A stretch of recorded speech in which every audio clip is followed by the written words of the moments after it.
Hey, hey, hey, hey. Howdy, ladies and gentlemen. How are you doing this evening? Welcome to Echo's Reloading Chamber. Now, we have a couple of extra people on here, some good friends of mine, AR Guns, and a new guest. This is Eagle, and Eagle has a channel on YouTube where he does reloading, and he is a new reloader, and basically he has, I believe, a 550C progressive press, and he's basically documenting everything from start to finish on his journey through learning how to reload, buy the equipment, what equipment to get, and kind of work his way through it to help beginning reloaders so they'll have somewhere to kind of take a look at. And I've been watching his channel, and it's pretty neat. So if you get a chance, in my description box on this live stream, I have his channel in the description box, a link, and another channel to another gentleman. Now these are small channels, less than 500 subscribers. And if you have a channel with less than 500 subscribers and you'd like me to give you a little free publicity, I'll do it. Just you're going to give the AR Guns here an email, send him an email, and will give me your information, and we will take care of it. But basically, this is part of our reach out across the Second Amendment community and gun and reloading, casting community. All guys, all guns, and girls are welcome as well. If you guys and girls want to join us and become part of our community and learn from each other and also help make fun of each other, because we all make mistakes and everybody's got to make a mistake once in their life, and you got to have your friends there to bust your balls when you do it, or it's just not ever remembered.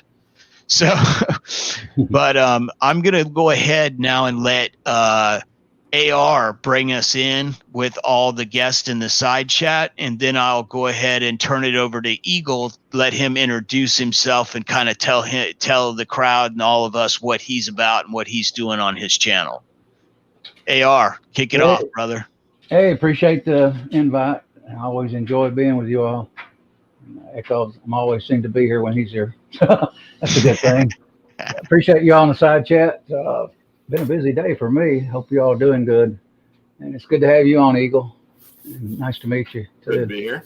Yeah. You have to excuse me. I got a crappy $3 China headphone set, so which I hate with a passion. But, we're going to cover presses, single stage, progressives, everything, and just talk about them and however direction it goes on that. So I'll kick it off. Let you meet. Let's see. I got to go the opposite direction. That There way. we go. To Eagle. What's Yeah, up? so my name is Eagle Run. I go by Eagle Run 23 or Eagle Reloads.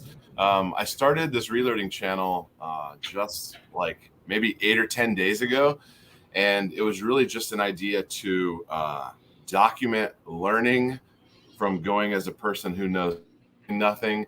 I've never even seen anyone reload. My grandfather didn't reload. Like a lot of people have a lot of those things where they have some sort of foot in the door. I had YouTube to get my foot in the door on reloading, and I've wanted to do this for I don't know 7, 8, 9, 10 years, and there's just always been a reason not to. And this time, when the ammo crunch happened, I decided I'm not waiting any longer, and I'm just going to reload. I'm going to learn how to reload. I'm going to teach myself how to reload.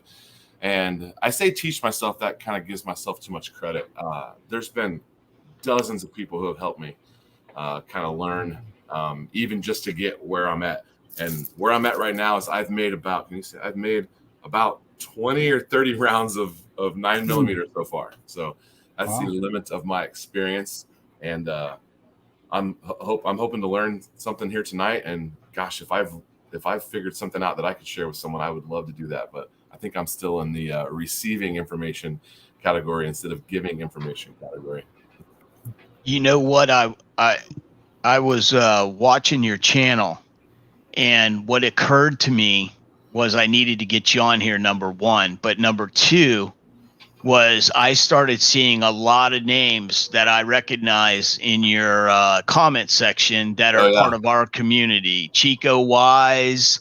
Yeah, Chico's a good friend of ours. He is in the show that follows our show here, the Georgia Shooting Connection. And basically, they're a group of guys that are all in Georgia, and they reload. Chico's one of them. JH586 is one of them.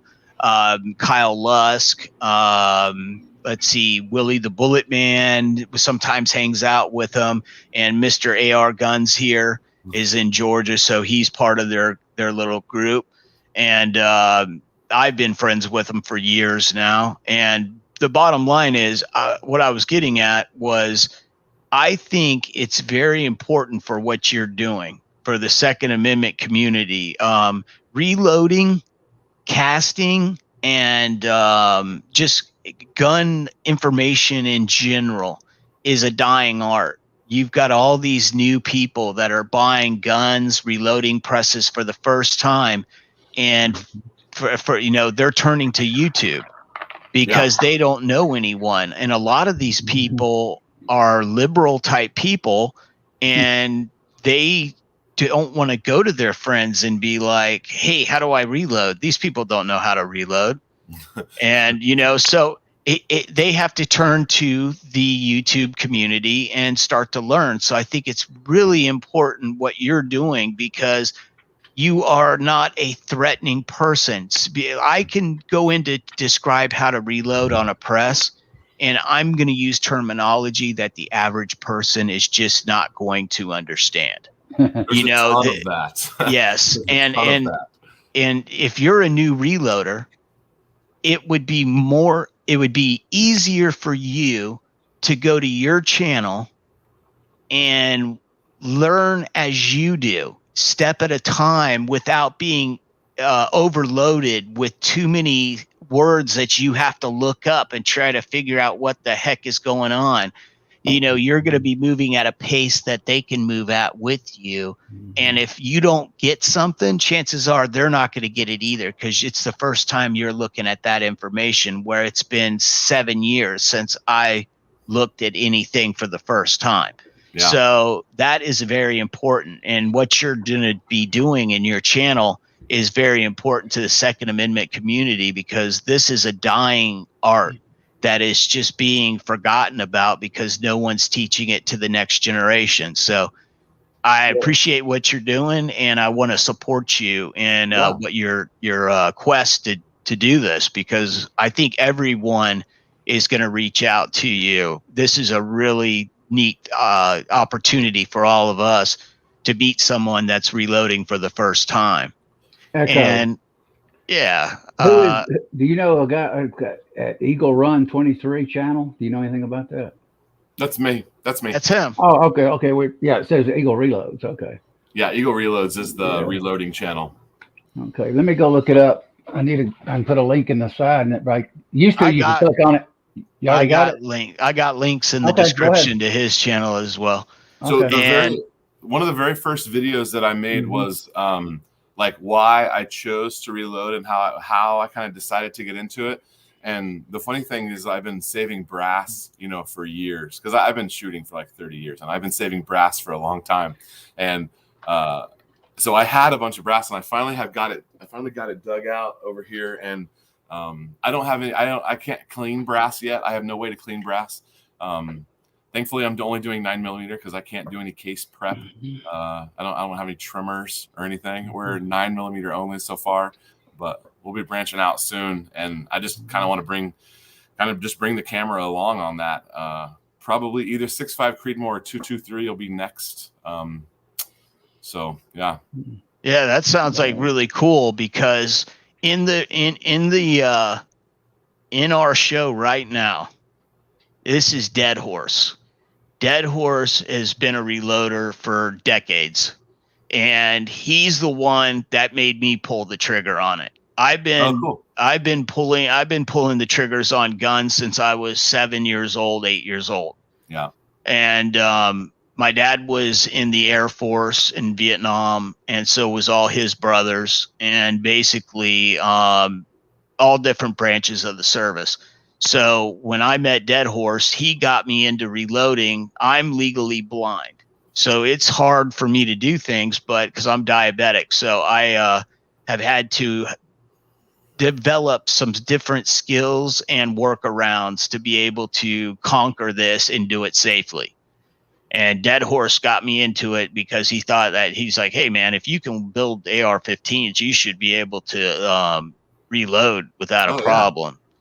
Yeah. So yeah, so that's what's happening. But the cool thing about it is Dead Horse has got some things that probably you could help you with. He's got ways to clean brass in 2-liter bottles, empty 2-liter bottles where I've you seen can some of that. Yeah, that looks Yes. interesting. Yeah, Iced tea, he's got the Arizona iced tea bottle, like the 1 quart, is the best bottle for it. You want a heavy duty bottle. Yeah, you don't want to use like a 2-liter bottle. Like a milk jug. Yeah, you don't want to use a milk jug. The Arizona iced tea bottles, I believe it's like a 1 quart bottle, and it has a little built-in hand grip, and it has internal ribbing inside that's kind of built into the bottle that really helps agitate the brass.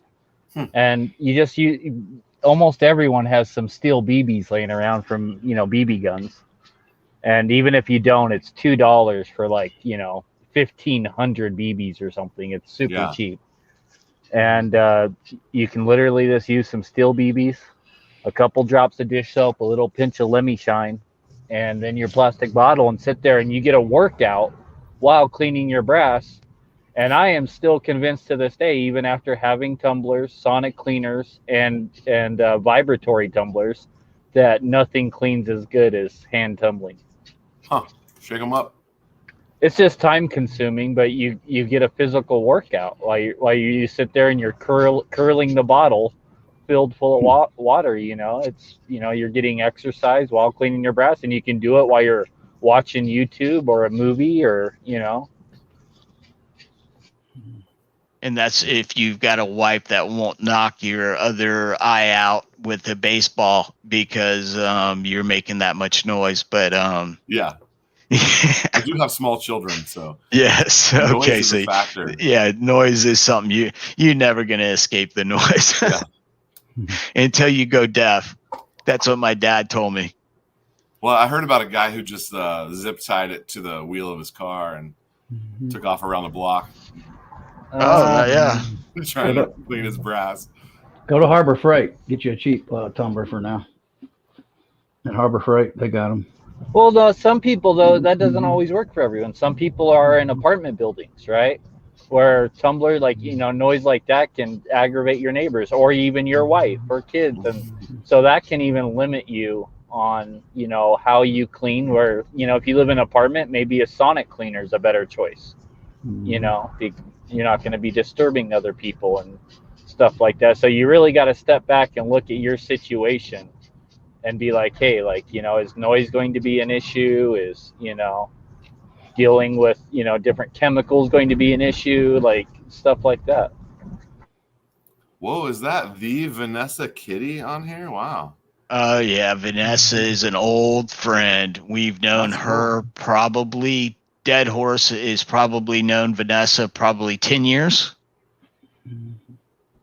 That's probably funny, really close to that. Yeah. Yeah. I mean, it's just names that I hear on the podcast that I listen to, and it's funny. And Vanessa Kitty. Andy's the one that suggested the Harbor Freight rock tumbler, which is a good idea. Oh yeah, Harbor Freight. It's an inexpensive deal and it's cheap. That's a good way to get into it. Nowadays with water with I've got vibratory and wet tumbling, and after seeing how much crap comes off of that brass and gets caught in the water, I don't want to be breathing that or touching that or anything. I worked in automotive around towing cars and stuff for years. And I've been exposed to enough stuff where I don't want to add lead, carbon, and whatever the hell else comes out of those primers. It's a type of lead that is an atomizable lead, airborne. And what's good about water is it catches all those biohazards in the water, and then you dump it down your toilet. So you're eliminating that. And with you having kids in the house, that is another reason to get rid of anything that could be lead. It's very bad for young children, stuff like that. It causes birth defects and all kinds of stuff if you're a young boy. Yeah. And so, I mean, that's just another way. You might want to look into wet tumbling. It'll save you the chances of polluting an area in your house or your apartment or your condo, and it will get rid of the waste all in one thing right down the toilet, which has got water on top of it when it fills back up. So there's no worry about any kind of pollutant coming back through. Speaking of lead, I used to go by homes when I was a kid, and lead paint typically would flake on a lot of homes in the South. And I would take the lead paint and knock it off with my fingers. And please don't tell me you were chewing on those. No, I didn't chew on. That's the kind of joke everybody says. I eat lead paint. Yeah, he's fine. Yeah. See, he's fine. Hey, I will tell you this. When I was a kid, I used to bite down on lead sinkers with my teeth I did that. And open them up. You know, catching bluegill and speck. That was like normal. You know, I just. You know, and then like then later on, I mean, they even used lead fillings when I was a kid. Okay, so I mean, how bad could it really be? Let me state this: you can bite on sinkers for years. You will not fail a blood test if they check you for lead. I can guarantee you will not. You have to inhale that stuff, or if you're a heavy shooter constantly, your levels can go up some. Yes, the round's going off. But typically, painting when I was a kid, nope. If it's nothing being dispersed, lead's not that harmful. My son talked about this a few years ago, and he says, "Oh, do you wear gloves with that?" And I said, "Sometimes." He goes, "What do you mean?" I said, "Lead's not." I said, "People get shot in the leg, son. Back in the 1800s in the Civil War, they didn't die of lead poisoning." I said, "You're talking about like fumes, you know, if you sanded lead or got it in the air or drank liquid lead or, you know, like that." And I said, like that, lead's not harmful. I don't care what California says. But I see that sticker on every single package that comes through the front door. Everything in California causes cancer. No, plastic, metal. I'm constantly like finding the chart or graph where my time, my dollar, and my efforts meet in order to like get the best decision.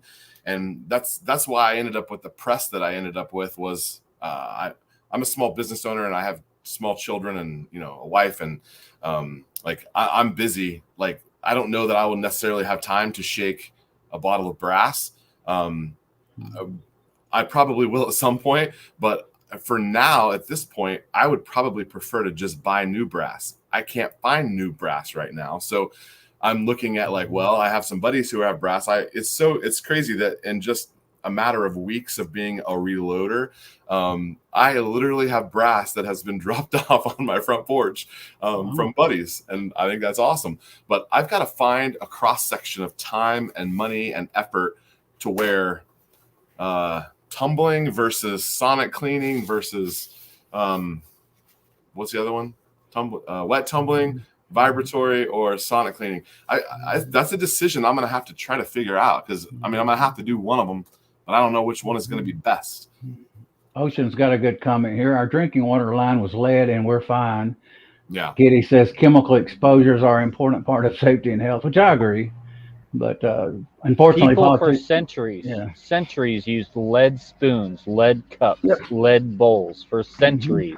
You know, what are you talking about? I used lead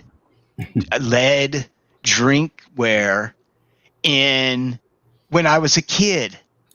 It was my mom had what is that type of stuff that the guys melt into their into their lead to harden it. It's pewter. No, is it? Tin? Is that it? No, not it's tin. They do Antimony? tin, Antimony? but the stuff that they they make drinkwares out of. Drinkware. Yeah, the name's not coming to me, but I know what you're talking about. Okay. Basically, pewter. Yeah, pewter. Thank you. Thank you. Okay. Pewter. Now, they made cups and stuff out of lead and sold that stuff at like Birdine's, if anybody remembers Birdine's and Ivy's and all that, and Woolworth, and what was the other one? Montgomery Ward's. I'm talking 70s and early 80s, but they sold that kind of stuff. I mean, lead is very, very hazardous in certain forms. In other forms, not so much. Gas lead vapor, like when they're making paint with lead in it, back when they made leaded paint, that is a very dangerous. They inject the lead by way of making it into a gas, and it's a lead vapor, and they inject it into the paint like that. That type of lead can be absorbed very easily through your pores in your skin. Yep. Now, regular lead, you can pick up lead that comes out of the ground in big pieces, just like fishing weights, and hold that in your hands all day. And unless you have a cut or some type of breakage opening in your skin, there's no way for that lead to get in there. And even if it does, it will turn your skin like a greenish color. Because I knew a kid that had a lead pellet he got shot with pellet when he was a young kid, and it just turned his white skin around that pellet a little green from that pellet, the lead kind of oxidizing in there a little bit. But I mean, to this day, he's still alive, and he doesn't have any weird disease, no flipper on his forehead, so there's that. But to get back to the topic, what we're covering tonight is presses, and then we want to keep going on the way to clean brass. I've got every one of those. I've got vibratory tumblers, and I used to tumble brass for a friend of mine years ago. He was on the fire department, and I would tumble his brass because he was a lieutenant. He would come by. He's like, "Dave, can you do all this brass for me?" And he'd bring over his tumblers, and I would run them out on the front porch for days at a time, and drive my mom nuts in the process. But the bottom line is, I've done vibratory tumbling. I've done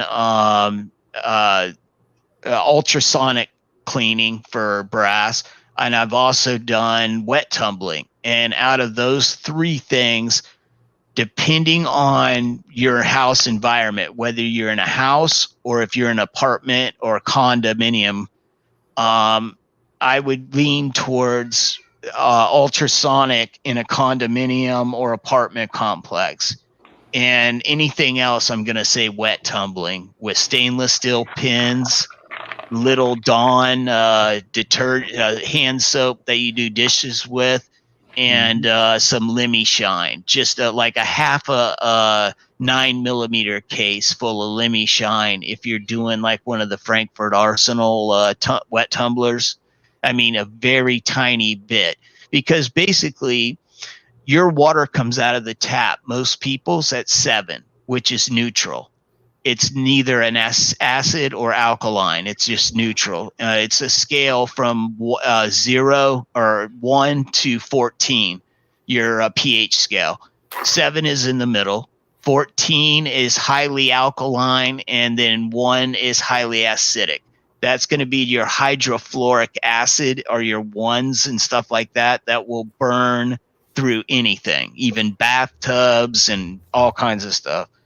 But, you know, so you want to be, if you're at 7 when you're coming out of the tap, you want to be at around 6, maybe 5.9 at the most acidic, because if you go any more acidic than that, you're going to start deteriorating the actual brass. It's an alloy, and it contains copper, it contains tin, it contains hell else is in it. Echo had a pewter nipple on his bottle, James Pollard. Oh my God. I'll occasionally read this stuff for you. Thanks, brother. I just need you. I got it. Yeah. I try not to interrupt you. But so basically brass is made up of a lot of things, and the more acidic you make your cleaning solution, the more it's going to want to eat that brass and break it down. And all you're trying to do is eat the carbon and the anything that may be stuck to the outside and inside of that casing. And your stainless steel pins are something else that I wanted to go over with you real quick. I recommend using them. A lot of people say, oh, they're a pain in the ass. Well, certain pins are. The ones that come with the Frankfurt Arsenal tumbler, don't use them. I'll give you a link and to some pins that are made in Germany, and you buy them off Amazon. And they are big enough to go through your flash holes and not get stuck in them. And they won't get stuck in the necks of 223 or 5.56 NATO cartridges cases. And they work very, very well. They're a little pricey. They're about $20 for 2 pounds, and you're going to need 4 pounds of them. So you're looking at about $40. But it's like buy them once, and they last literally like 15, 20 years. So, and I'll give you a link to that so you can get those. But that makes it so much easier. And then just the magnet that they sell, I would get that. And the little things that go on the ends of the caps, they make screens. Frankfurt does. And you take off the cap off the tumbler bottle with all your media and everything in there. And then you put the little screen cap on, and you take your top lid and you spin it down, and then you can dump everything out of it without worrying about dumping your pins down the toilet. That's how I do it. I just lift the seat on the toilet and I dump it right down the toilet, and then I flush it, take a little toilet paper, wipe around the rim, throw it in there, flush it again. My wife doesn't say a word to me, and I can and I just go right back in there, fill it up with water, and rinse it out. Here is a little tip, even for you guys that have been doing it for a while. Cold water when you're rinsing your brass, because if you use hot water when you rinse your brass, it comes from the hot water heater, which is full of hard, heavy metal deposits. If you've ever cut open an old water heater or had one blow apart and the bottom blow out of it, you notice that they are corroded with all kinds of like heavy metals, magnesium, all that shit. So you don't want to be putting that in with your brass when you're rinsing it, because that will literally cause it to spot and look like shit right after you got done spending an hour tumbling it to clean it to make it look good. So use cold water and, rinse it a bunch. Make sure you get any soap, any of that stuff out, because any of that stuff does not mix well with powder or primers. So you want to make sure that you have a bare brass case that's totally dry when you get done with it. Eagle, you able to show us your reloading stuff, or does your camera need to stay where it's at? Yeah, the camera's on the PC here, but what do you want to see? Just what you got. What your bench is like, if you're able to show it. If you're not, no problems. When the fourth person was on, it showed the full thing. But I do have a couple of tours of my cabinets because all of this is new.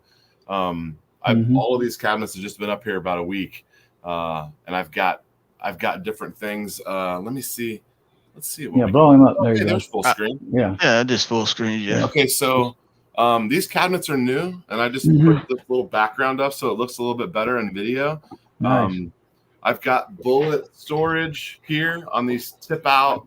They're from Harbor Freight. They tip out and they hold. I got a video on how I made that and how much bullets they hold and stuff. I got some of these security cabinets that they call from Harbor Freight. They're like $75 a piece, and there's 2 of them that I use right here for reloading.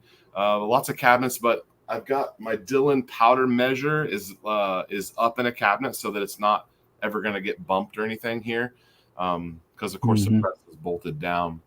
And then I've got my dies and my books, and this one powder measure, and then right here behind me has primers and powder. I have been able to procure powder and primers in the middle of this.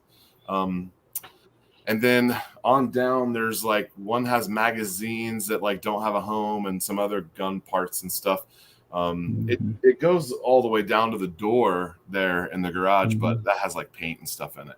And then I've got I can't, like, you can't find. I'm at a total compromise point here because I can't. The Dillon press is supposed to come with Dillon dies. They don't have Dillon dies. So I had to buy RCBS dies. They're good. And so I got this whole crimp thing going on because it's like, do you crimp or not crimp? I don't. What are you shooting? The 9mm? The factory crimp die here. Haven't used it yet, but I haven't even shot these yet. So once these get shot, I'll know if my crimp / seating die is good enough, I guess. And then if I want to get fancy with the old factory crimp die here, had no idea what this was until someone said it in the comments of a video. It's an ammo checker, isn't it? Oh, what is that? It's like an ammo checker to me. No, this is they don't let them die I've ever seen. Turn it around so you can see the other sides of it. Are you talking about this? Yeah. Yeah, this is a Lee factory. Oh, okay. You got a plastic box. Okay. Yeah. Oh, okay. So basically, what you're going to want to do is, I'm going to tell you right now, brother. Factory. Yeah. That is that's one of Lee's best dies that they make, and they make some good stuff. Let me tell you, you're going to want to set up that seating die as just a seating die, not as seat and crimp. So go down until you put a piece of brass in it, tighten it down until you feel it hit and catch that brass, wanting to basically crimp it. Right. Then back off 360 degrees to the left, counterclockwise. Back off the die so that it won't crimp. So don't let the RCBS hang to the brass. Yes. And then come in with this. Yes. Well, then come in and set your lock ring down after you back off of the brass where you're not touching it any longer. Then lock it down. Back your seating stem out, and then get it ready to put a round in, put it up in there, and tighten your seating stem until you make contact. You know how you set up that. But how you want to set that seater up is not to crimp and seat. You just want it to seat. Then you're going to use it. Good to make too. Yeah. Then you're going to want to excuse me. You're going to want to set that factory crimp die up. Because what that's going to do is it's going to make sure that it's going to put a taper crimp on your 9mm that no other die made by anyone will do. If it was highly recommended, but I don't understand why it's somewhat controversial. From what I understand in some of the Facebook groups, there's people who like don't like it. Like I had a guy who responded to me in a paragraph about why you don't need this, but I have it just barely. I don't know if you'll be able to see that. That's a brass monkey bullet, by the way. There's nothing wrong with the factory crimp die. It's just the nature of the internet. This is how they're coming out right now with RCBS crimp and seat, and there's no noticeable. I mean, there's obviously a step down, but there's no like nothing jagged. It's smooth. It plunks. Are you trying to do it all in one step, seat and crimp with that one? That's how it's set up now because I just got this. So most people starting out is not very good at that. That's why I'm asking. They usually can't get that crimp right.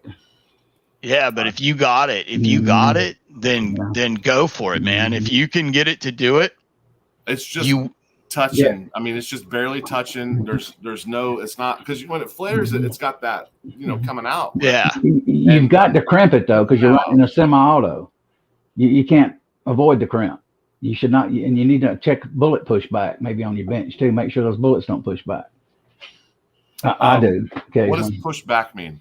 That means your bullet going down in the case. Your bullet. So take your bullet. I plunked them in my Beretta and my Glock, and I have a Dillon.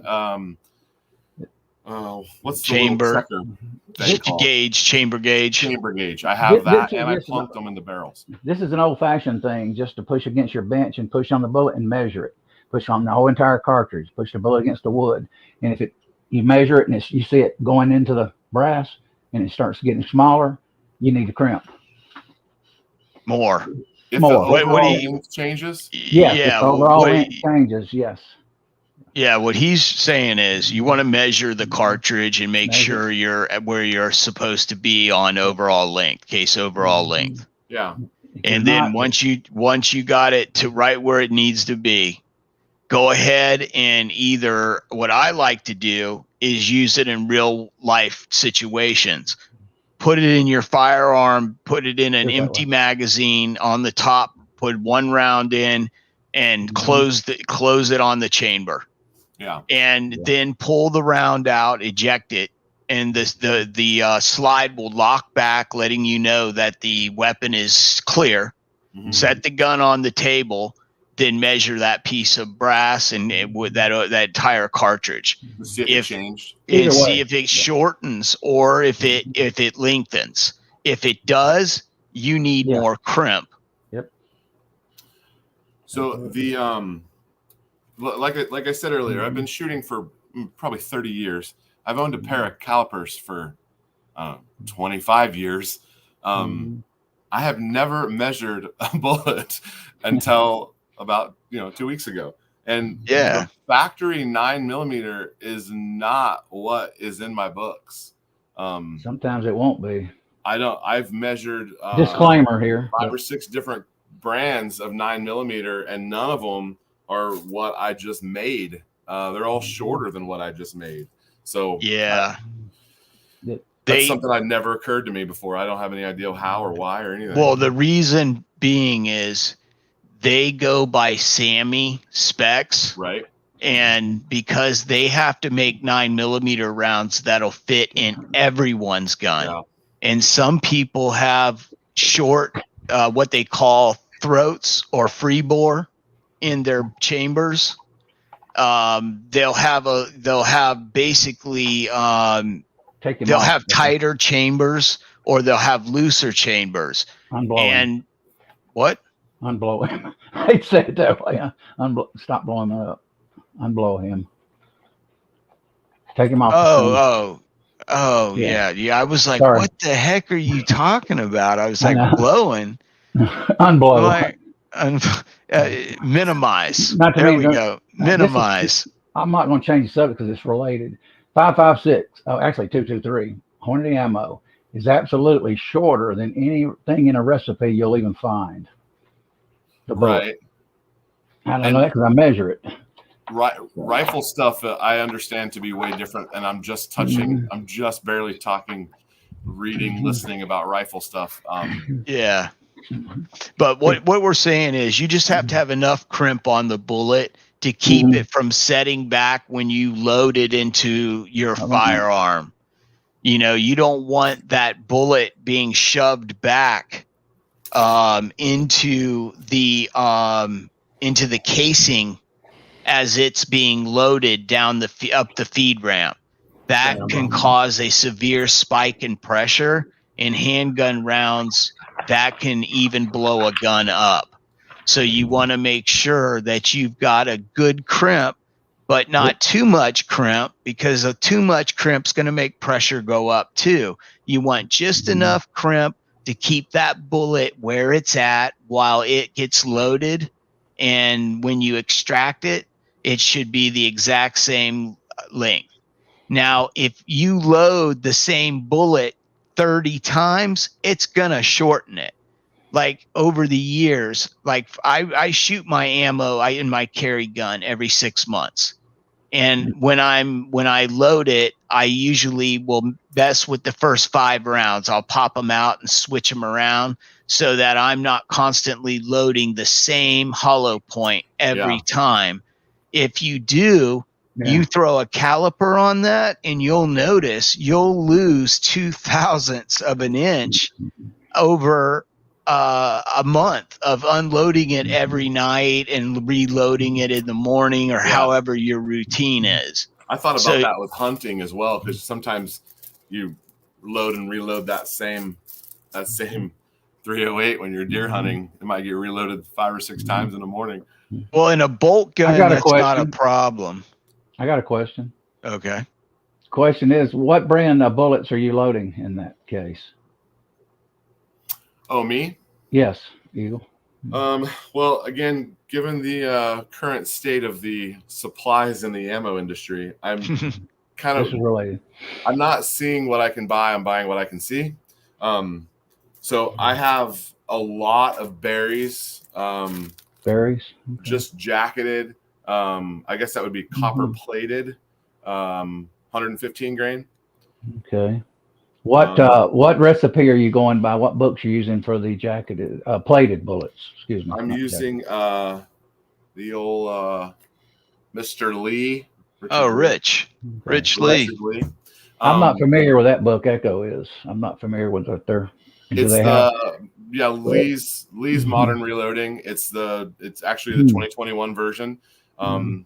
I'm using again powders and not shooting what I would like. I would like to get tight group, but I haven't I've never even seen a bottle in my whole life. I've only read about the legend of tight group online. I was able to get CFE pistol.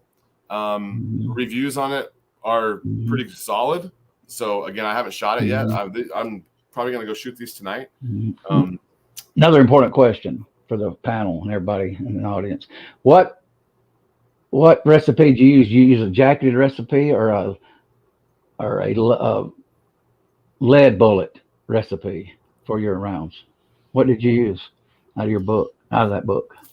For me, I used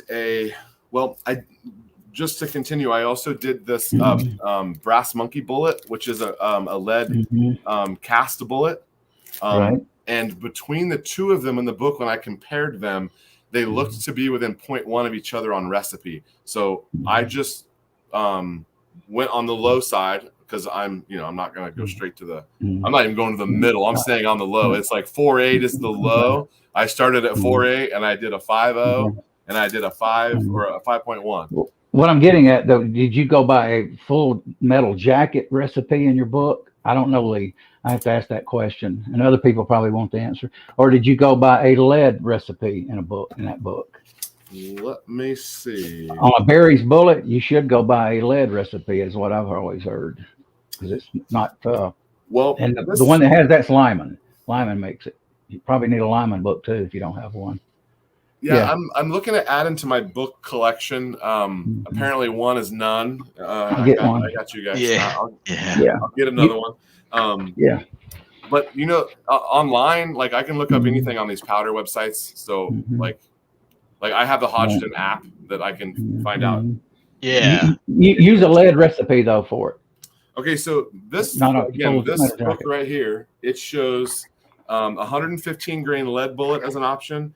It shows 115 copper plated, and then I also have a cool. A copper jacketed. So I have all three choices, which are really close to what I have, and they have a start, I believe, of a 0.9, or 4.9, or a 5.0 for CFE pistol. So they were really very similar, and so I just started at the bottom, and I went up 0.1.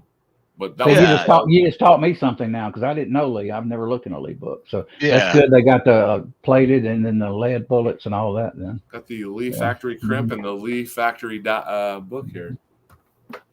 Yeah. The cool thing about Lee is he has some plated and copper jacketed and lead cast bullets in his book, so that you can actually you got a lot of choices. But I'm really excited about these brass monkeys, because the price on them is really good, and they look stinking cool with that. Oh yeah. Here, let me blow that up. I want to see what that looks like. Hold those back up, brother. Bag here. Oh yeah. Aren't they? I love them. Yeah, I bought enough of them that they sent me a hat. So. Oh, that's cool. Cool, dude. You get a little swag with the hell yeah. That's the way to do it. I mean, I guess I ordered a lot of bullets. I don't know. Yeah, well, you know what?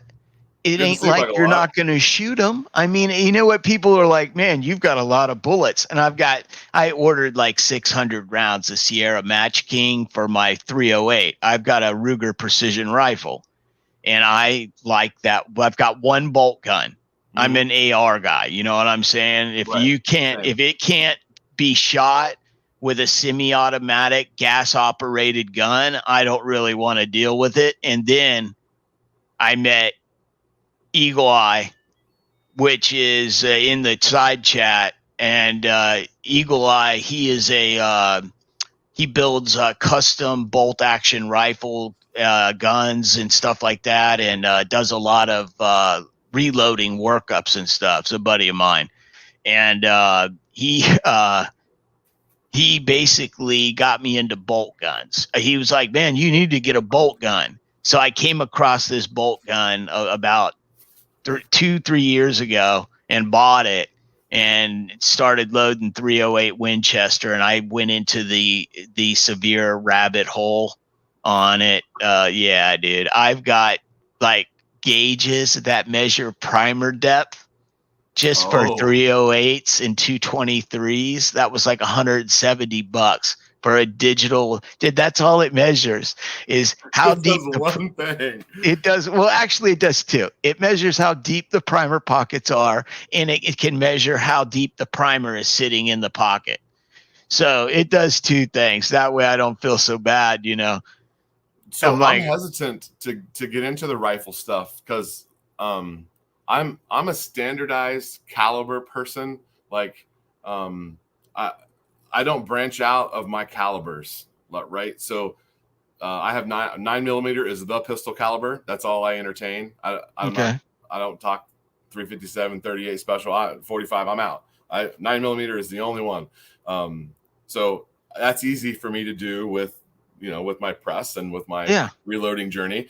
And then 223, and I feel like I have enough 223 that I don't know that I could shoot all the 223 I have. I live in the suburbs, like I'm not out on a farm where I can just go shoot 223 whenever I want. But like, do I really need to reload 223? Because now I got to buy case trimmers and a whole nother set of dies. And then that's a different kind of primer that I have to stock, and a different powder that I have to stock. And I'm like, man, maybe I just buy 223, or I just quit shooting 223. But then 6.5 Creedmoor is the other one that I carry. So those are my three calibers. Okay, well, I mean, you could do all three of those on your 550C without a problem. And the beautiful thing about the 550, which no other Dillon is like the 550, in the fact that it's more or less manually operated press. But another big difference in the 550s is the fact that it has the least amount of deflection in the shell plate holder. Oh, out of all progressive presses. well, Out I of didn't even all know of that. them. Yeah. So basically, I don't know if you've ever heard of these guys. They don't really do. I think they've got a Patreon channel, but they're the 6.5 guys.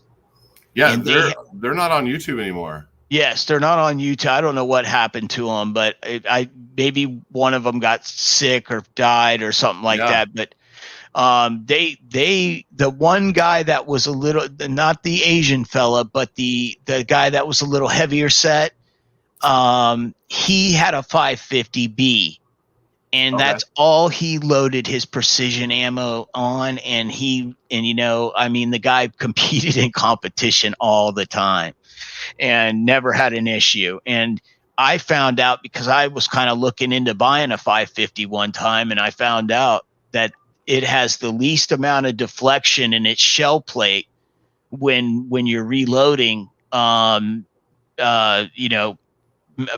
ammunition. You can do that on the 550. So that's a bonus for you right there. Now, is your 6.5 semi-auto or is it bolt? I have both. Oh, okay, yeah. But my main nice one, my main one is an AR-10 platform. The bolt one is a cheap bolt gun. Yeah, that's not a problem, bro. Here's the thing. What kind of cheap bolt gun do you have? Who makes it? Axis? What is that, Ruger American? Oh, you're a Ruger American. Okay, yeah. That gun's never been on the channel, so any of my anyone who's following who knows me, that gun hasn't never been on the channel before. Yeah, well, man, you'll find out that you can load for that gun with your press and the stuff that you're going to have, and you're going to be shooting very easily half minute of angle all day long with hand loads. And with your semi-auto, the only problem is you're probably running mag pull. If you have a true AR-10, you're probably running AR-10 mags. But if you have 308, mag pull 10 rounders. Oh, okay. You're using mag pull, so you've got what we call, it's the big body rifle, but it's a DPMS style. DPMS platform, correct? Okay. Is it a DPMS? It is DPMS platform. Oh, yes. Okay, great. That rifle had the lower. It's taken apart right now, but the lower's not here. It's in the case. Yeah, I'll show you one right here, brother. This is a LR308 DPMS. They're Atlas that I'm doing, that I've been working on for quite a while. Mm-hmm. Can you see that? Yes. Yeah. And basically, this style rifle, what happened was everybody wanted to shoot an AR-10. And this was after the 90s. Everybody started getting into 308. They wanted 30 caliber semi-automatics. Well, the only one they could go to at that time was Armorlight, and they could get a Armorlight AR-10, and it would cost you about $1,600, if not $2,000. And basically, the magazines were $39 a piece. And everybody was like, Jiminy Crickets, that's a lot of money. And DPMS said, hey, let's build an AR-10. So they went to Armorlight, and they were like, we want to build an AR-10. And Armorlight said, okay, we will give you the ability to build your own model of an AR-10, and then we're going to charge you this amount per unit. And they said, no, we're not going to do that. So what they did was they decided to come up with their own version of the AR-10, and they call it the LR308. Yeah. So your rifle is actually called an LR308. And then there's also an SR25, which was basically a 308 platform rifle, but that one was made by Knights Armament, and that was when Eugene Stoner was working with Mr. Knights at Knights Armament, and they came out with the SR25. And that's where that platform comes from. But the LR308 and the SR25 both take the magazines that you have, the Magpul Gen 3 or Gen 2 mags. And basically, that's basically why they did it, is to have a more affordable 30 caliber semi-auto. And it blew up because other companies and higher end companies like, let's see, who was that one company that very well known? That makes lowers? Yeah, they make 308 rifles. It starts with a P. Like Palmetto State? No, it's not Palmetto State. This is a custom manufacturer that makes. I built two of them because the guys weren't letting people get lowers than uppers. They weren't selling them. And I was able to get a couple from him because he knows who I am, and I'm not blowing smoke up my own ass, but I just knew the guy. I met him at SHOT Show one year, and me and him hung out and had a soda pop together, shooting the shit, trying to, relax for a minute. And I didn't even know who he was. And then I ended up meeting him again at another little thing. And I was like, no shit, you're with this company. And for the love of me, is somebody saying it in the side chat? I was looking in the comments to see if somebody knew what it was. It's not coming to me. Maybe I don't know what that is. The AR-10 stuff. I only have one. I built one a year or two ago, and I don't really know as much about it as I do the AR-15 stuff. Yeah, it's just the problem is there's no mil spec with AR-10 type stuff, and so you end up have a couple different hand guards and a couple different things. Yes, yeah. Yeah, you got the ones with the taller, the basically for the AR-10, or the mega arms. Yeah, so it's like, well, now I have to find some random person that needs this random part that I have in order to get rid of it. Otherwise, it's just going to sit right here on my tool. Oh, you can put that up on sell on eBay. That's not a gun. You could sell handguards. Oh, okay. Yeah, I've never sold anything. Yeah, you could sell your handguards at, especially you probably have the box and everything. Yeah, and put everything back in the box, directions, and just put it up on there for sale, new in the box because you never used it.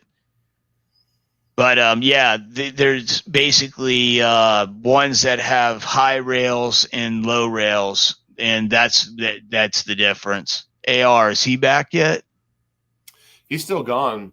He's still gone. Okay. So I was watching Johnny's reloading bench. Yeah. So he has 29 videos in a series on 6.5 Creedmoor, and I'm about halfway through it in the last week or so here. And he's a single stage guy, right? So he'll do several different loads while he's trying to figure out. While I'm trying to figure out what my load is, I realize that this machine is a little difficult to do that on, because I want to figure out what my load is, and then I'm going to be on repeat mode, and I'm going to make as many of them as I can, because I'm not like necessarily a precision shooter.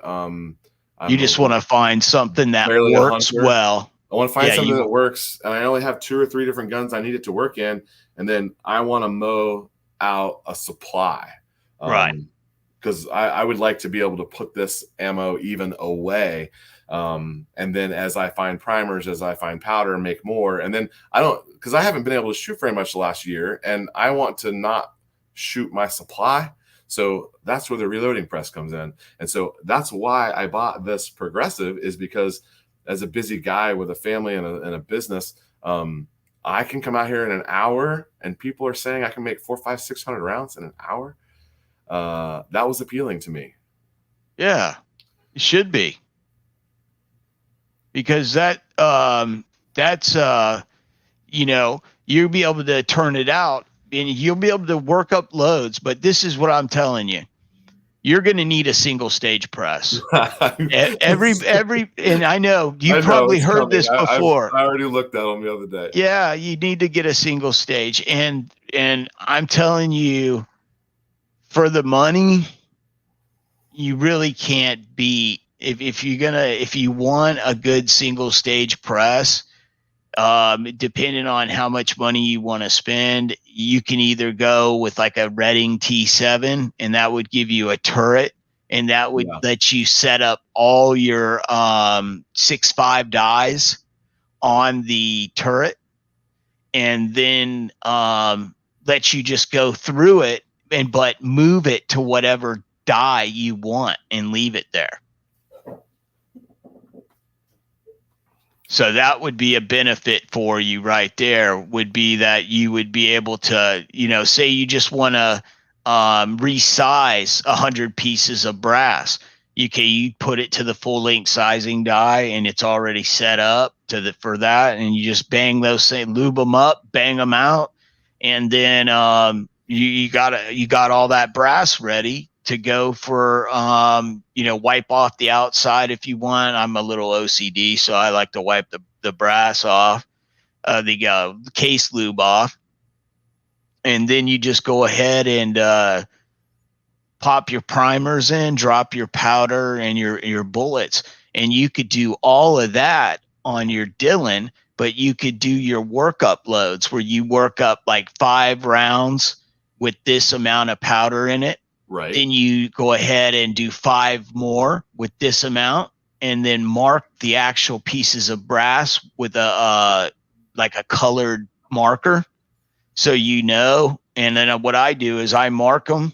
I leave them in certain rows in my MTM boxes, and then I'll mark the backs where the primers are with like a red. And then I look up at the top and I look at the red dot, and I've got written with red scripto pen the powder charge. And then I'll have one colored with green, and I'll have a green dot up there, and I'll have it written in green what the powder charge is. So basically I'm writing it big enough to where I can see it, plus I'm color matching so that I can look at it and say, okay, I'm looking for a green color.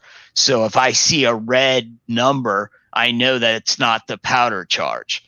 And that helps me with my eyesight. But it's good for everyone for safety. If you just do it that way from the get-go, you'll never blow yourself up accidentally by skipping over a charge. You'll catch high pressure signs from the next charge that you've put. But what I'm saying is you could do the T7 or a single stage, and you could run all your die, set up all your dies on the turret. And if you run a single, you're just going to have to be pulling the dies in and out. That's going to be your choice. Me personally, I would run a turret. That way you could just put them all up there. You could probably one through at a time. Like I put one 9mm, sized it, made sure it was set up, and then I sent it to the powder, and then make sure it was primed. And then like at the powder stage, I double, triple checked the powder, dumped it 10 times, weighed it 10 times. Like I kind of ran that around several times when I was developing, the loads and getting the ones that I thought I wanted to shoot. I ran it through there as a single bullet going through. Okay. It doesn't want to do that. It wants you to constantly be putting brass in there. Right. It's okay if you have an empty one, and nothing seems to move. I mean, it seems okay to have one on there. It's okay. Pretty stout, I guess. No one's ever told me to do that. I didn't. I mean, maybe that was a mistake. I don't know, but I don't think it'll hurt it. I think because I know you can go in and pull pieces of brass out, but on the 650s, 750s, 1050s, and 1100s, they've got pins. Yeah, I got a pin. You have to take the pin out to get the brass out. Yeah. As long as you take the pin out, pull the piece of brass, and put the pin back in with the brass, after you do it, there's no problem. It's designed to do that. That's why those pins let you remove the brass. Yeah, you can do it all on a 550 if that's what you want to do. I mean, it's going to take you a little longer. It's not going to be as easy, but if you want to use what kind of use what you brung type of thing, yeah, then you most certainly can do load development on a 550. You're just going to weigh your powder charges out. You're going to dump that powder, and you may even want to just turn your powder dispenser off. Yeah. And use your scale and dump powder and get a trickler. And basically you could dump powder in there with a damn spoon if you want, and get it close and then trickle it up to whatever your charge is at that you want, and then do set it up like that and run it through there just like that. And that's fine. I mean, there's no problem with doing it. And once you find the bullet length that you want with the particular bullet that you've got with the particular powder and the particular primer, then you could just throw them in there and just go all hell's loose and hell's bells and just knock out 500 rounds in an hour. You know what I'm saying? Sorry, Echo. I had emergency plan. Oh, is everything all right, AR? My daughter's having some health issues, and I had to talk to her for a minute. Is she gonna go? Is she okay? She's not going to the hospital or anything, right? No, her liver's not functioning right. So, yeah, I'm just going. I want to butt in here occasionally for questions if I see any. So, okay, yeah. So, let's go. Yeah, but RCBS Rock Chucker was one I looked at. Someone mentioned that in the comments. Seems like a pretty reasonable one. I probably will just suffer through the load development stage with the big press, and then laugh when I'm churning out 400. Yeah, that's not even a problem. I mean, that press will do. That's why I'm saying it'll do precision ammunition. So if I was you, I would do 223 on it too. I mean, if you got an AR, I would do 223, 6.5, and 9mm, because that's going to be very inexpensive for you, because that's 3 calibers. Yeah.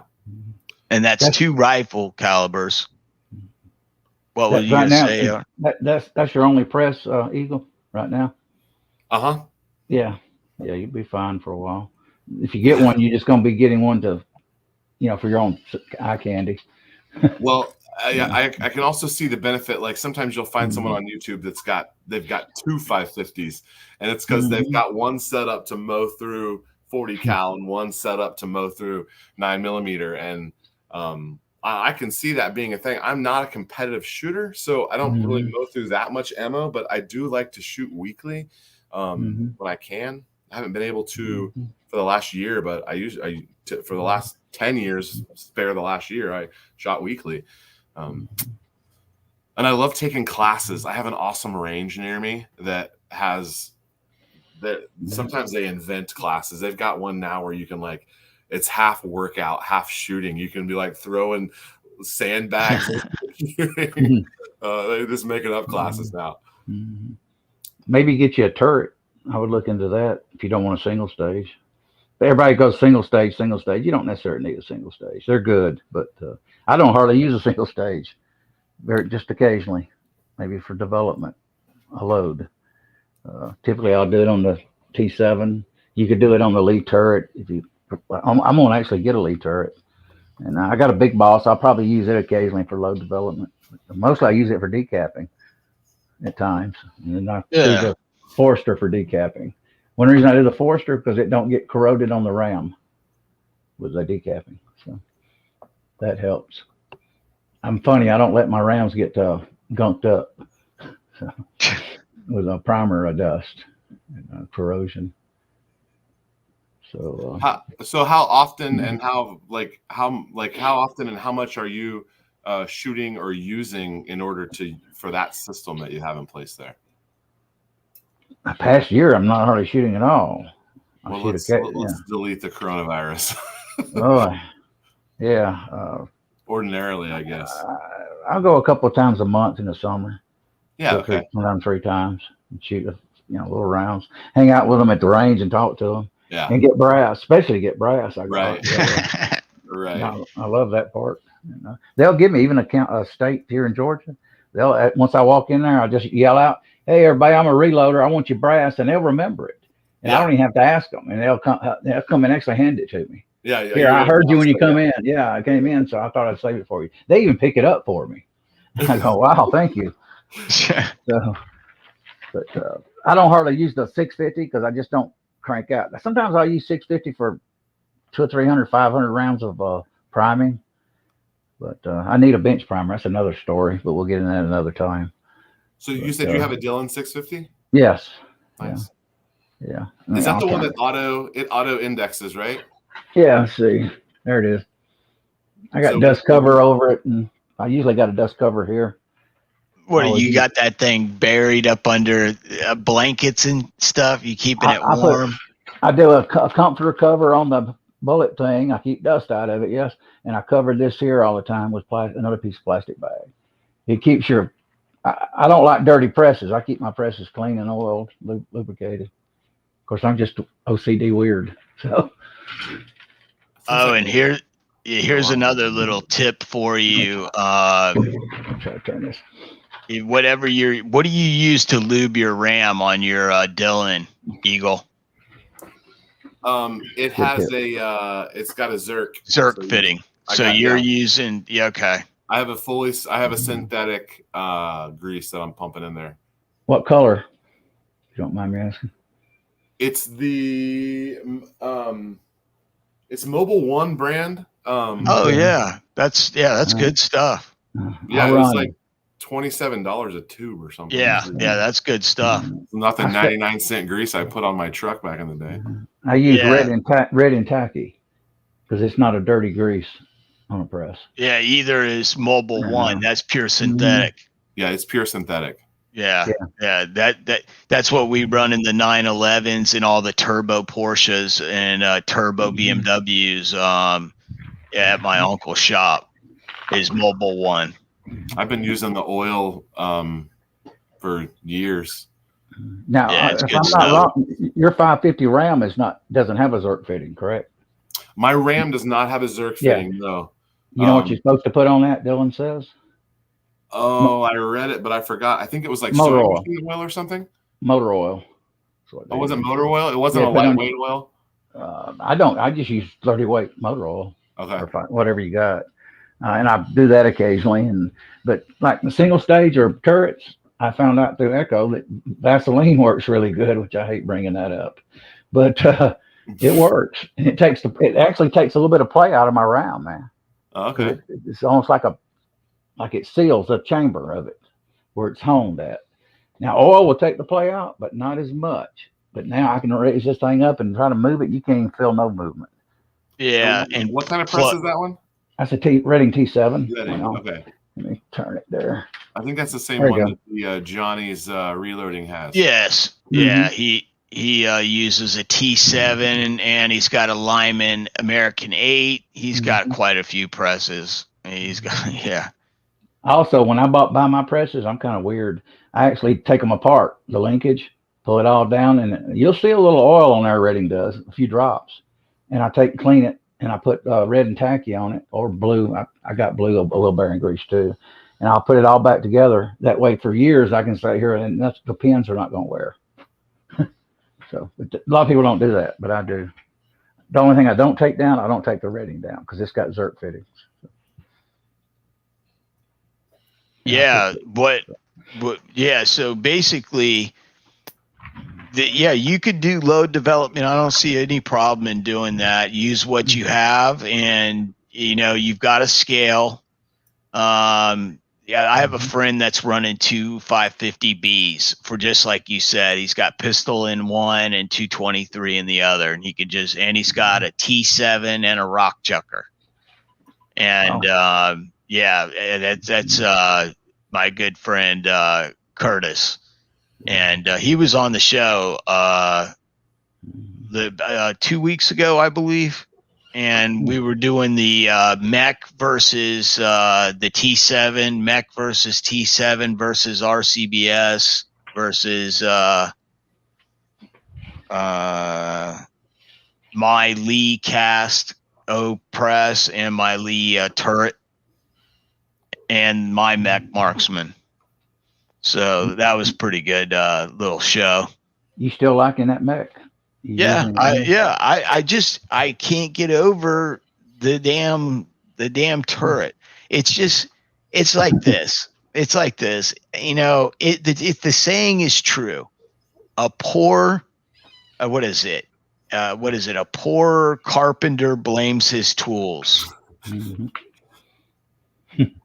And it is true, because I can turn out some really good ammunition on that Lee turret. Yep. I just wouldn't want to do anything bigger than 308, but I think you could. Hey, Dead Horse is back. Hey, Dead Horse. So here's the guy who's running a pretty nice shop at his house, and he's got a Loadmaster, Lee Loadmaster, and a what the hell is the name of that other one? Dead. The Lee Breachlock Pro, but they changed the name of it to like the Lee something 1000 or something. Yeah, Lee 4000 or something. The Lee Breachlock Pro or whatever was too long of a name, I guess. Sorry, guys, I'm trying to scroll up and read see if any questions have been asked. All right, yeah, go right ahead, brother. So, I think the Rock Chucker's been discontinued soon. You won't see it. Yeah, the Rebel is going to replace it. Yep. It's a heavy press, too. Is that what the RC and the RCBS stands for? Rock Chucker, yes, it is. Rock Chucker Bullet Swage Company. Oh, okay. Rock Chucker Bullet Swage originally. You know, something like that is something that, again, I feel like I've been around shooting forever, but there's so much I didn't know. And that company started out in the back of a laundromat. In the back room of a laundromat. Tell us the story. Tell us the story about that. Oh, they were just looking for a way to, bullet swage, and and that they just started out in the back. He started doing it for him and his friends, and he grew that company from just doing it for not even as a business, but for him and his friends in the back of his family's like laundromat. Wow. Yeah, it's grown into the company it is today.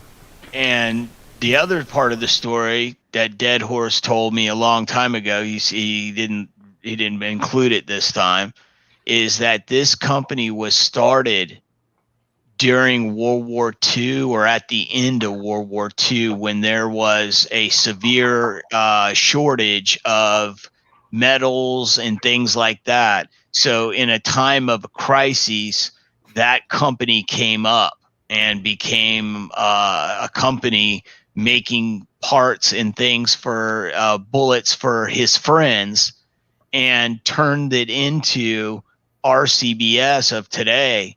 And it was bought by Bushnell a couple years back for quite a large amount of money. I want to say it was almost, I think, $6 or $7 million, or maybe it was 17 million. I might be wrong on that, I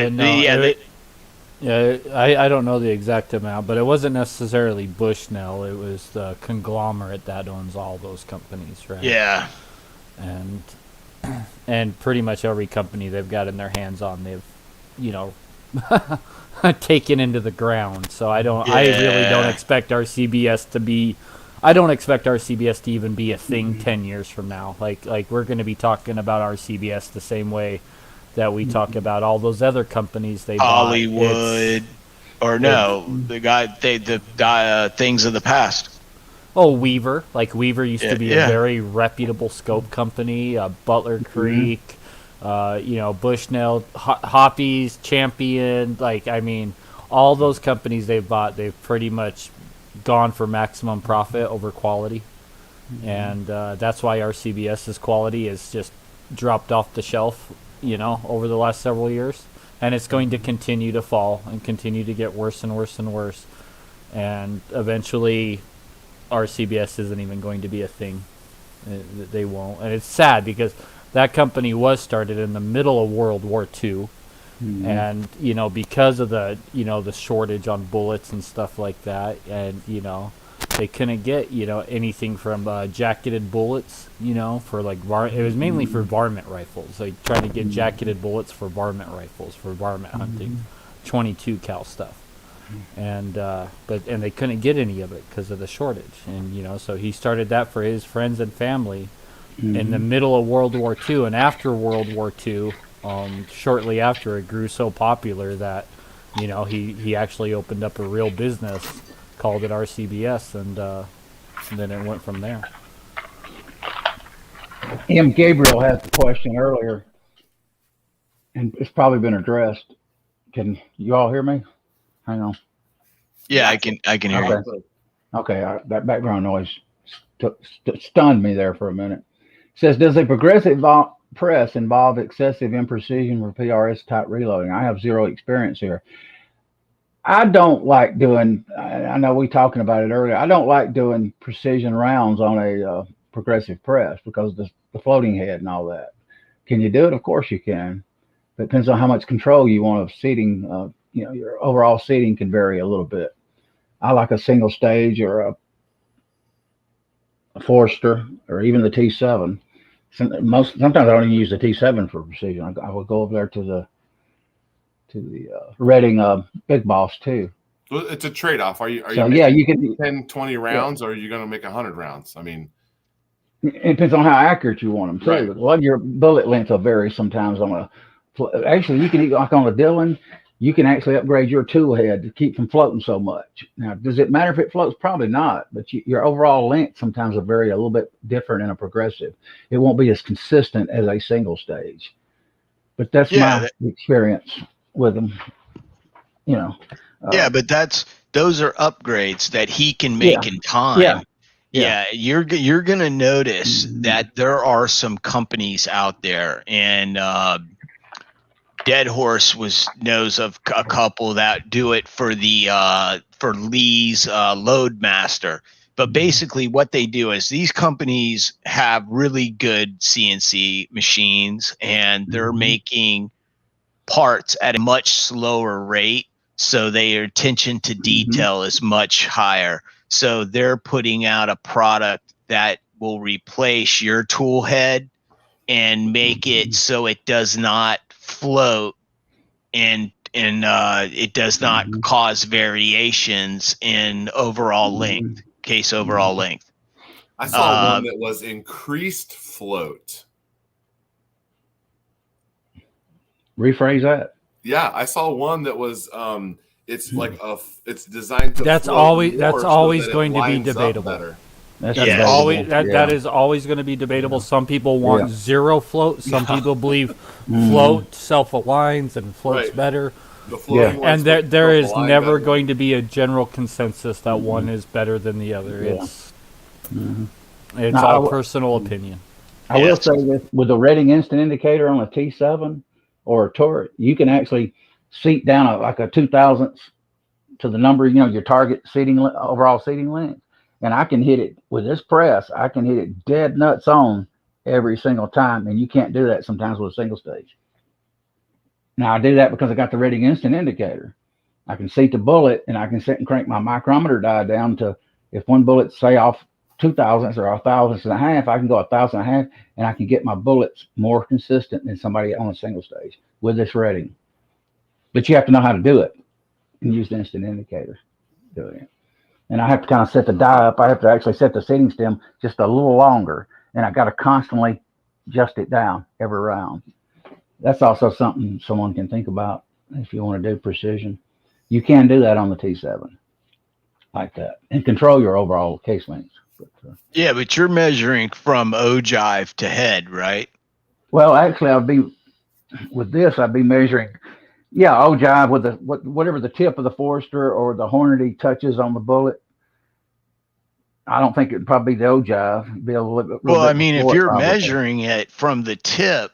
Well, I'm measuring it I'm measuring it in here. I have a bullet comparator in the instant indicator. This instant indicator don't just do shoulder bump. It does overall brass length. It does overall bullet length with a comparator insert. So it would be on the ogive typically, but it's not exactly on. Yeah, it comes with a little insert, a little donut, almost like a bushing you would size a neck in. It looks like, actually, it does look the same. And so every time I do it, it's sitting, instead of the tip, it's going down on the ogive like Echo's talking about. And it consistently seats better. When I start reloading, I measure the overall from the tip, right? Well, once I do that, I put either the Hornady bullet comparator on, or I switch this over to my bullet comparator. And then I am really controlling overall length perfect at that point. So just something to think about. It works. Absolutely does. And the Hornady works. I don't know if you have one of these. Echo does. Most of us do. Where is mine? Here it is. These are, and y'all go to Sinclair and get the bullet inserts. I prefer them because they're steel. Those are worth their weight in gold for shoulder bump and bullet. Now this is, the big ones are shoulder bump, for your brass. I have 2 in here. Let's see, one for a shoulder, Sinclair stainless steel. And I think I've got 3. Yeah, I got a 308 bullet in here from Sinclair by itself. So this is a good kit to have for that stuff. And you're just trying to get the length of that bullet to be to where it's not jumping very far before we're into the grooves. Yeah, it'll be consistent, the same length consistently, especially if you're into precision rifle shooting.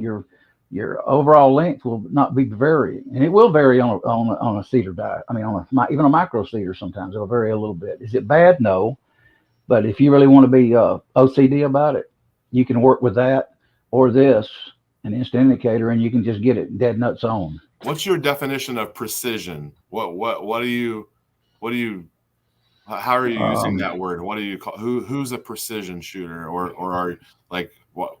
I don't know. Define that, I guess.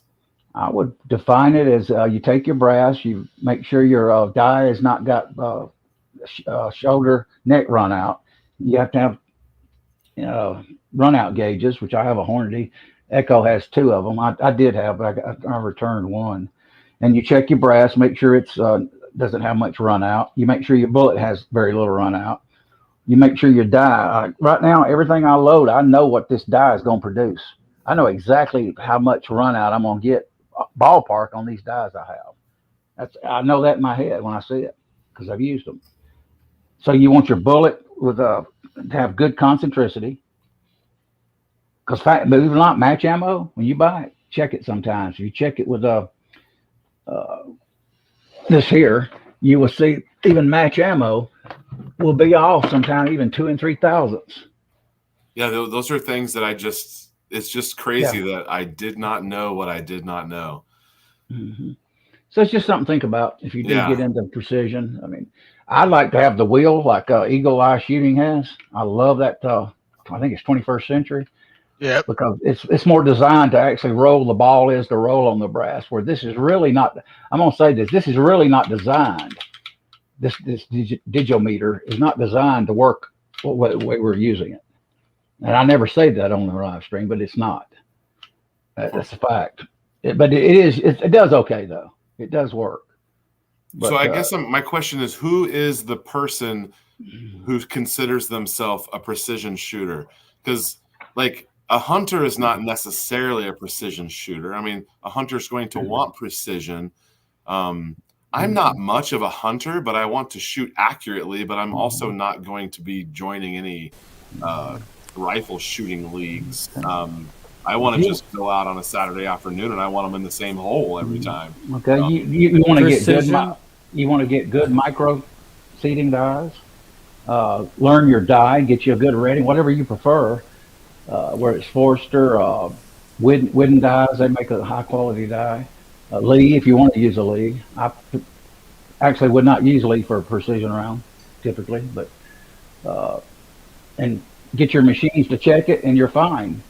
You know it wherever the bullet has run out. You know if the brass you size has neck run out, and once you eliminate all that, you got a great round. And the bullet length, that too, then all that equals a good round. So I would have to really, I I would have Hope to that makes really sense. balance out, like I've been saying with several things, why I chose this press. For me, it's all about finding that crux to where I'm doing what I want to do in order to get what I want out of the round. And so if I'm able to get the accuracy that I require for my situation, I don't know that it would be a while until I would cross the bridge of buying a lot of that other stuff. If I'm able to get semi satisfactory results, I don't know how far down that rabbit hole I would go. But I understand that like the quality of the things that go in to make that round, you're gonna have crazy good results. For me, I would just have to balance that amount of time that I'm putting into it to what I'm demanding when I pull the trigger. I have to think about that. Yeah, and actually, you don't have the tools right now, right, to check your precision on your rounds, or I can't do any rifle. I'm 9 Yeah. millimeter only right now. Gotcha. Okay. I'll be going to 6.5 soon.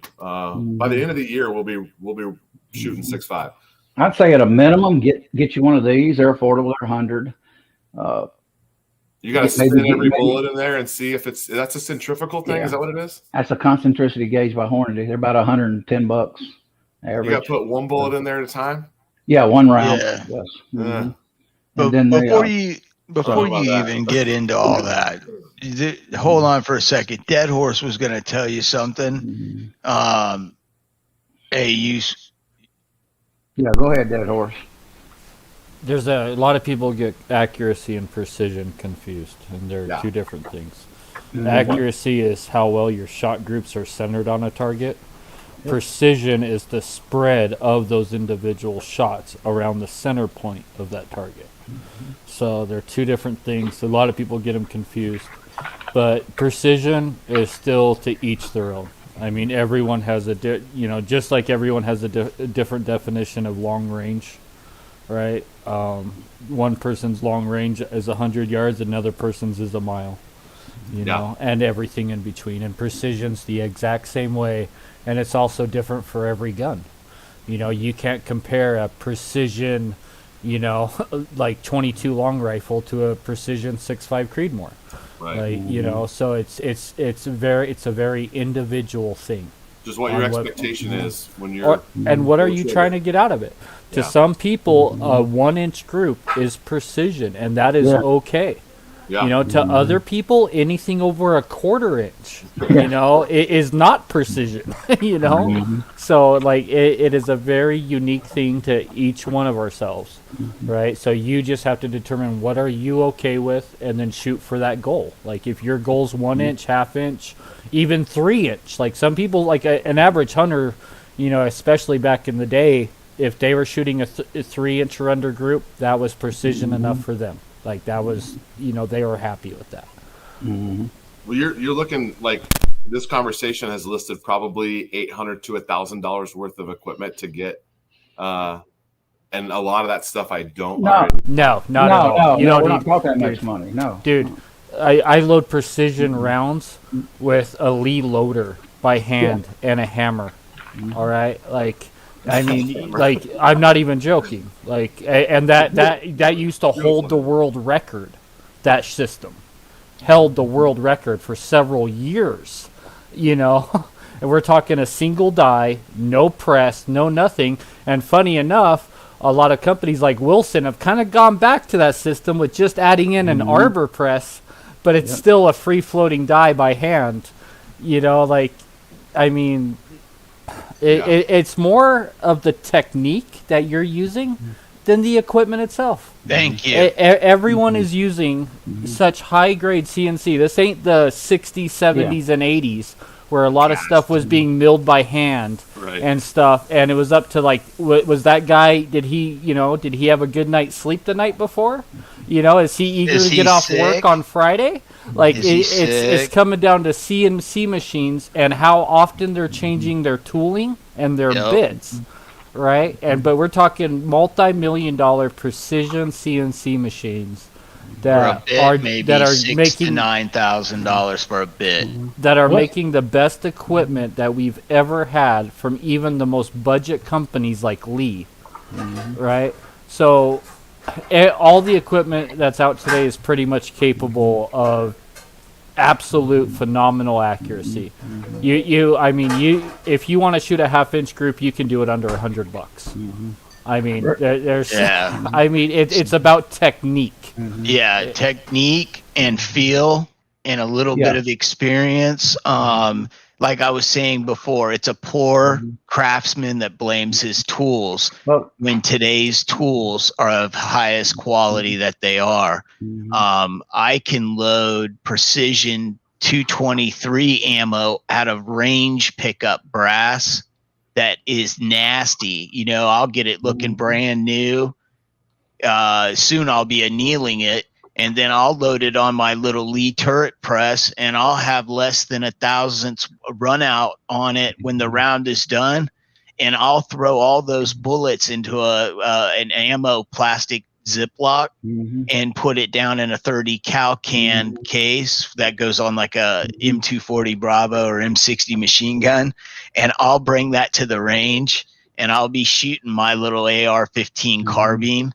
And I'll be, you know, I'm half blind, so I'm shooting a 2-inch group at, you know, 70 yards, and this guy will be like, he comes over and he's like, "Hey, is that reloads?" And I'm like, "Yeah." And he's like, and there's always somebody that does this, and he goes, "Is that stuff really any better than the factory stuff?" And I always be like, "Hey, you tell me, man." I grab a handful of it and give it to him. He runs it through his rifle, and he's like, "Man, it's going in the same hole."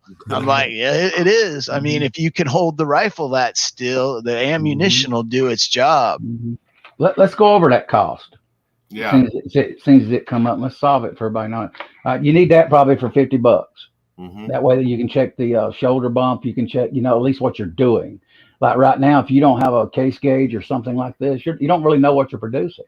You're just doing what the instructions say is turn the die a quarter, turn or 1/8 of the turn once it contacts shell holder.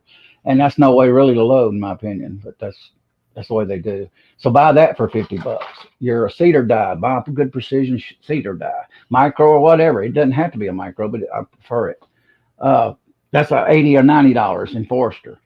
And then this here is only $100. At least you can check your concentricity. Instant indicator, $170 when I bought it. So that's like $200, $300, $400. I need more than 2 dies though. Okay, how many dies you need? Well, I need a resizing, and then maybe I don't know what I need. I know I need a resizing, and I need a seating. When I looked at dies for 6.5 Creedmoor, I was going to get these really nice Hornady ones, and it was like $380 for like you can get better than that. Hornady custom, whatever they were. Yeah, I know. They were the ones that Johnny Reload said to get. Yeah, you can save more than that. You can get even Redding is not quite that high on sale. Right, but if I'm gonna do it, I don't want to fool around with. I'm not gonna hold it in my hand and make one bullet every 20 minutes. I can't do that. Let's go over what I use. I use a 1 rating die. It costs $60-something. It's called a Type S bushing die. I can control neck tension with bushings. Bushings cost $15-$16 a piece. I got actually almost $100 of those for 308. Yeah. I got that. Okay, I use that one die. I've got a Forster Cedar for about $90. All right, to check that, I buy this for $100, and the instant indicator for $180. 5, 6, was that 6? Yeah, but you're naming a bunch of stuff he doesn't even need, brother. Yeah, I know that. But he don't need that. All you need out of all that stuff he's telling you, what you need is a decent set of dies that are gonna turn out good stuff. But the only way to know that is I'm getting there. Okay. But what I'm doing this for the audience, I know. But I'm trying to explain something here, and the audience is going to pick up on it as well. Yeah. Get yourself a good set of dies. If that's Lee, that's your price range. Buy Lee. Many world competitions have been won on Lee dies. Yeah. And even Olympic shooters use Lee dies. So the bottom line is, don't short yourself just because, somebody says, "Oh, well, they're bottom of the barrel." No, they're not. No. The other thing is, get yourself a headspace comparator gauge from Hornady. What I've been saying, yeah. That with the little kit that gives you all the different calibers. It's on the calipers, right? Yeah. It fits on the caliper, and it will give you, basically the headspace of the cartridge from the middle of the shoulder to the head, back of the head of the case, right where the primer goes in. It'll give you a reading, and that reading is going to be your stock reading on a fired piece of brass out of your rifle, and you'll measure that. And then what you'll do on a bolt gun is you're going to want to bump that 2/1000ths, shorten that overall length by 2/1000ths. So whatever your length is, you can even zero the scale and get negative 0.002. And once you've got that, you've knocked that back, and then you've got the die set to knock 2/1000ths back on the shoulder, and then you run all those through, and basically you're going to get 2/1000ths, as long as you don't get too much spring back. You trying to say something, Dead Horse? Yeah, I got some insight for him on the 6.5 Creedmoor, since I reload and I shoot that also. So one thing is, what type of 6.5 Creedmoor do you have? Is it a semi-auto or a bolt gun? Because that's going to determine what die set you want. Right? Yeah, do you need a neck size, or use a bushing die set, or do you need a full length size because you're running it through an AR platform? So that's going to determine. And then I will second the Hornady dies as some of the best 6.5 guys, because if you look at guys who have actually won a lot of the competitions with the 6.5 Creedmoor, like guys who have a lot of trophies on their wall. And, a lot of those guys are swearing by the Hornady dies. So, like, if those you Hornady custom ones. Yeah. So, and the $300 and $880 price tag you mentioned, that was also during a crunch when dies were in very limited supply. They normally do not cost that much. So I think that you were looking at that price during that crunch where even a 223 die set from Lee was going for over $100. You know what I mean? Yeah. Because everything tripled and quadrupled in price, but that's not the normal price of those dies. Well, I've only been in this world for about a month. Yeah, so yeah. Those are the only prices I know. Yeah, but that the normal price is like $110 for those dies. And, but the Hornady dies, very high quality, very good dies. There's not a single thing wrong with them. And I like to look at people who there's two types of people I look for information. People who are searching for the truth, who are experimenting and comparing, where they go, you know what, I'm not just going to say Dylan are the best dies because that's what I own and that's what I use. I want the guy who owns the Dylan, the Hornady, the Redding, the Lee dies. He owns all 4 sets in 6.5 Creedmoor and is loaded with all 4 sets. And then I'm listening to his opinion. Yeah. Not the guy who only owns a Dylan die set, right?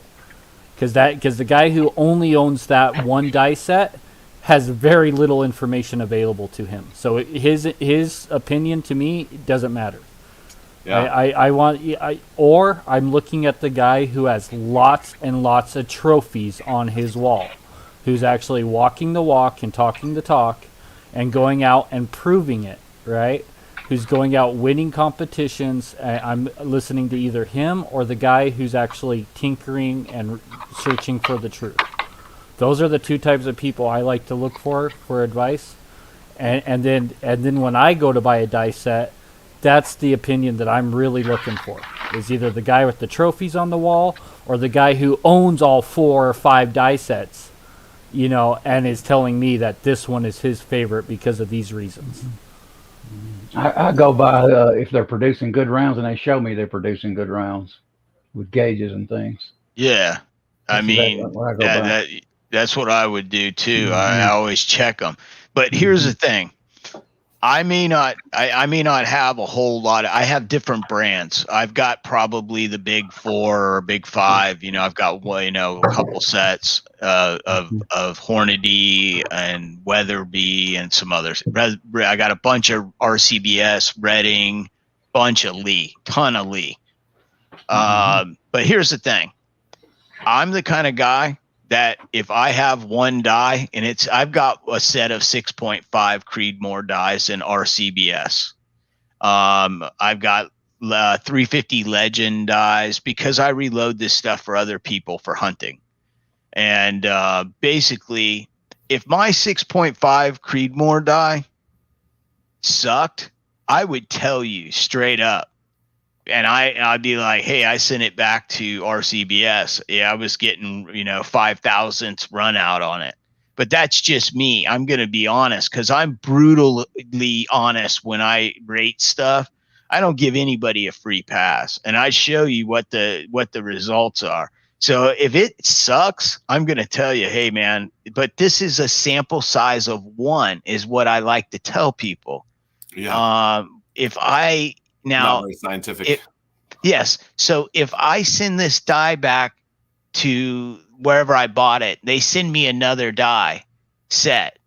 And basically I get the same problem. Either the company is pulling a fast one on me that's selling this product and they're just sending me back the same box I sent back to them, or they may have a bad run of dies.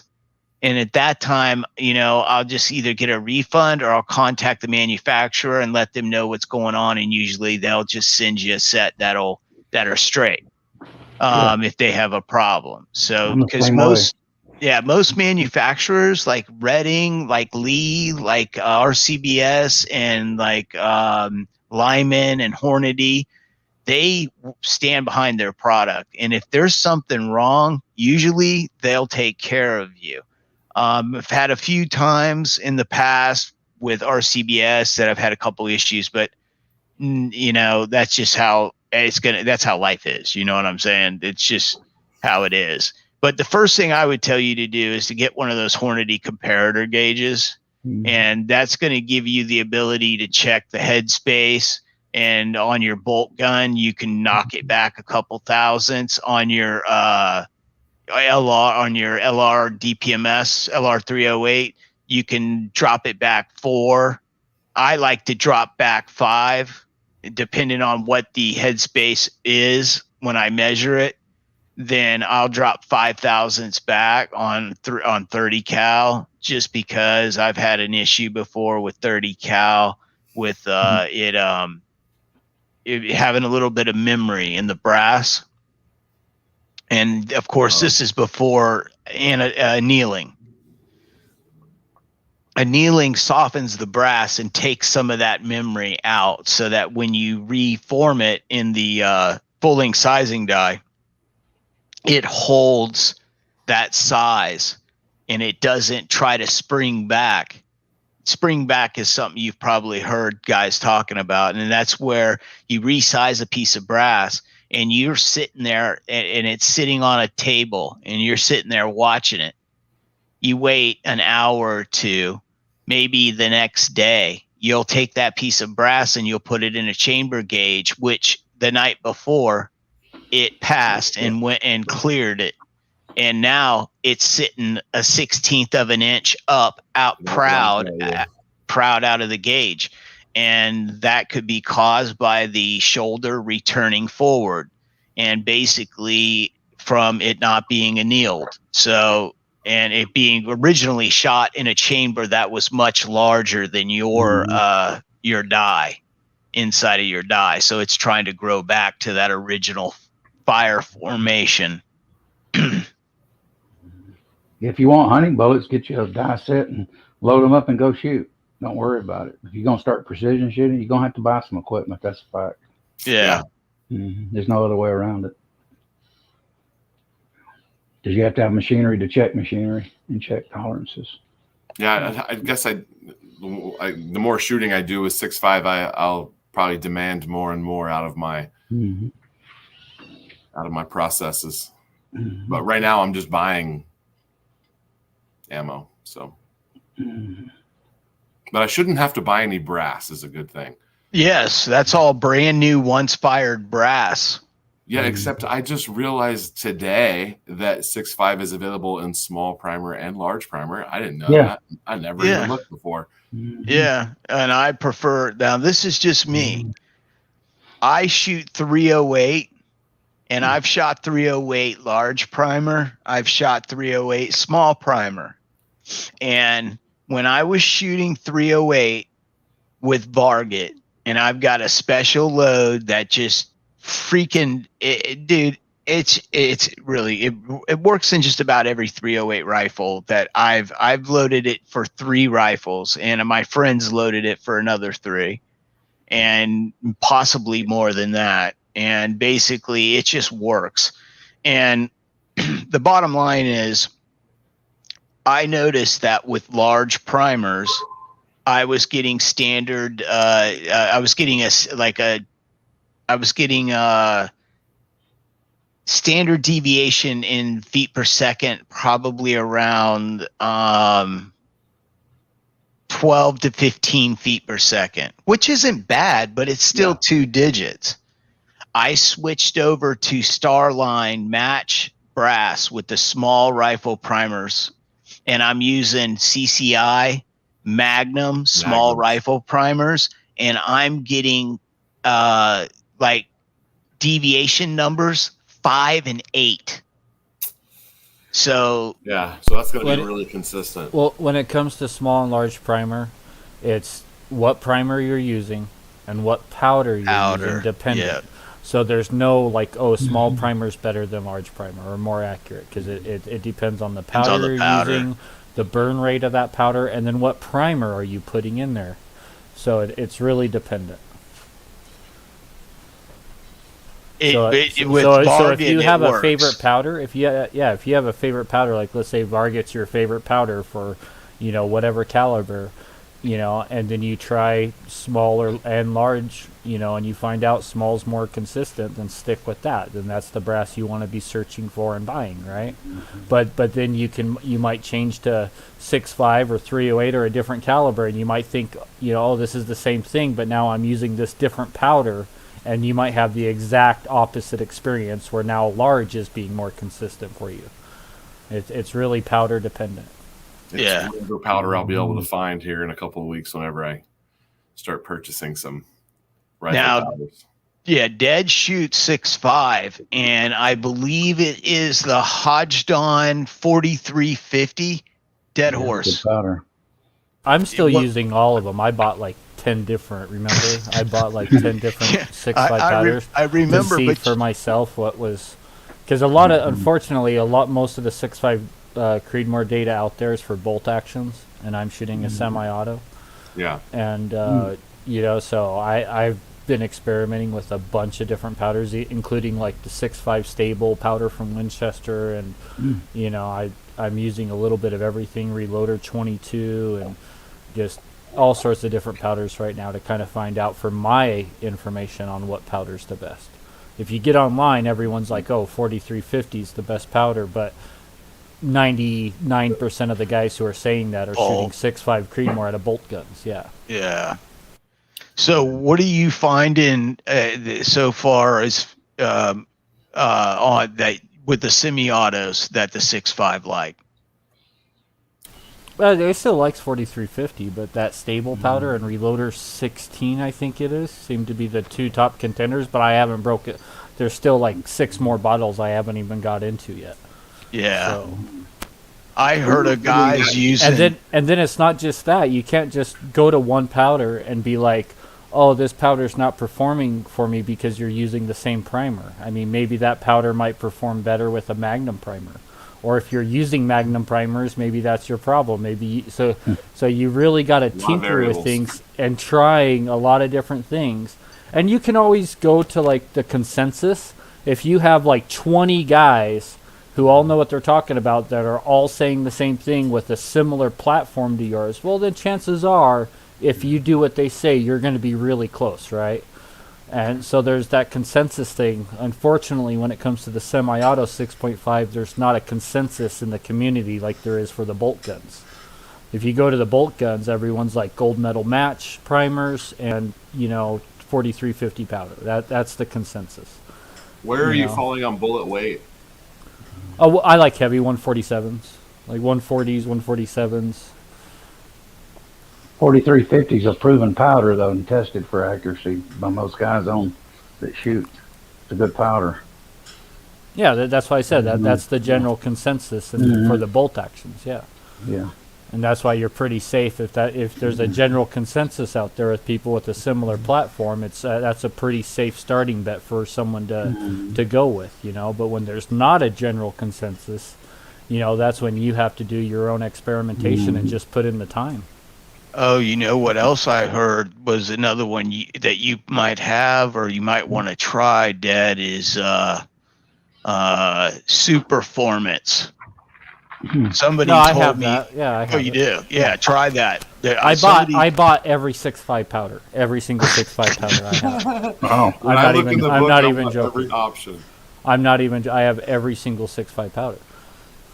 But I'm looking for, like I said, there is no general consensus when it comes to the semi-auto 6.5 platform on, because there's too many variables on a semi-auto platform. Barrel length, gas system length. There's just too many variables.